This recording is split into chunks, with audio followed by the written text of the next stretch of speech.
Bayangkan, ada seorang putri yang kulitnya seputih salju, hatinya sebening embun pagi, tetapi hidupnya justru dikejar oleh seseorang yang iri pada kecantikannya. Mengapa seorang ratu rela melakukan apa saja hanya untuk menghapus satu gadis kecil dari dunia? Inilah kisah yang selama ratusan tahun membuat orang penasaran. Kisah Putri Salju. Pada suatu masa di sebuah kerajaan yang dikelilingi hutan pinus yang luas, hiduplah seorang ratu yang berhati lembut. Saat salju pertama turun, ia memandang keluar jendela dan berkata pelan, "Aku ingin seorang anak dengan kulit seputih salju, bibir semerah mawar, dan rambut sehitam malam." Tidak lama kemudian, keinginannya terkabul. Seorang bayi perempuan lahir dan diberi nama Putri Salju.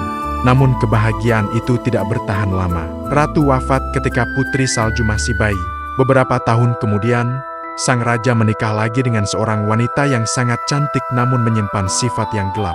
Ia memiliki benda ajaib, cermin berbicara. Setiap hari, ia bertanya, "Cermin, cermin di dinding, siapakah yang paling cantik di negeri ini?" Dan tiap hari, cermin menjawab, "Engkaulah yang tercantik, wahai ratu." Sang ratu hidup dengan ketenangan palsu. Namun Putri Salju tumbuh semakin dewasa, semakin baik budi, semakin ramah, dan semakin memancarkan kecantikan alaminya. Hingga suatu pagi, jawabannya berubah. Cermin berbicara dengan suara lembut, "Ratu, engkau memang cantik, tapi kini, Putri Salju jauh lebih cantik darimu." Dunia sang ratu runtuh. Hatiku yang begitu gelap mulai dikuasai rasa iri yang tidak lagi bisa dikendalikan.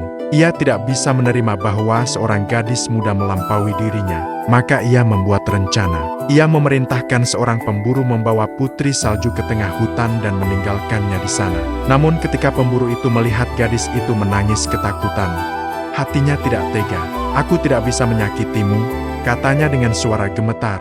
"Lari, putri, lari dan jangan kembali ke istana." Putri Salju berlari menembus hutan yang semakin gelap. Pepohonan tampak seperti raksasa tidur. Suara dedaunan membuatnya ingin bersembunyi.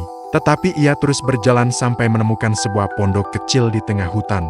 Pondok itu rapi, lucu, dan penuh barang-barang kecil seperti milik anak-anak. Ia masuk perlahan, membersihkan rumah itu, lalu tertidur di salah satu ranjang kecil.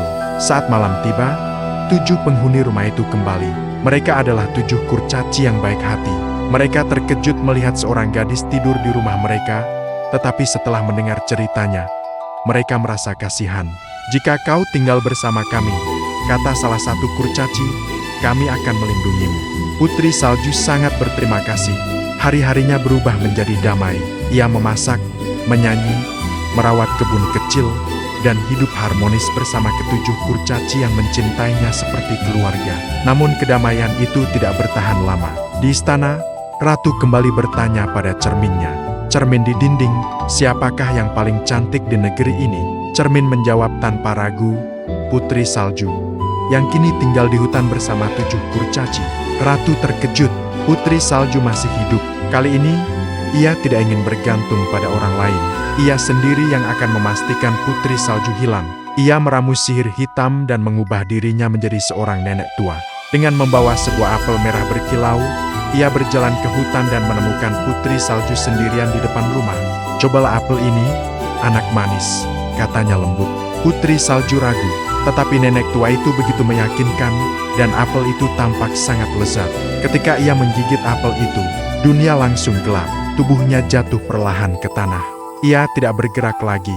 Kurcaci-kurcaci menemukan Putri Salju tak sadarkan diri. Mereka menangis, tidak tahu bagaimana menyelamatkannya. Namun karena tubuh Putri Salju tidak membusuk atau kehilangan warna, mereka percaya bahwa suatu saat ia akan bangun. Mereka membuat peti kaca yang indah, menempatkan Putri Salju di dalamnya, dan menjaganya setiap hari. Suatu pagi, seorang pangeran yang sedang berburu melihat cahaya dari peti kaca itu. Ketika ia mendekat dan melihat wajah Putri Salju, ia terpaku. "Dia hidup, aku bisa merasakannya," katanya. Dengan hati-hati ia mengangkat Putri Salju. Dalam proses itu, sepotong apel tersisa yang terjebak di tenggorokannya jatuh keluar. Putri Salju terbangun dengan napas terkejut. Kurcaci bersorak, pangeran tersenyum, dan Putri Salju membuka mata, melihat dunia kembali. Ia tidak kembali ke istana, tidak pada ratu yang iri. Putri Salju memilih masa depan yang damai bersama pangeran dan sahabat kecilnya. Kurcaci yang telah melindunginya tanpa syarat.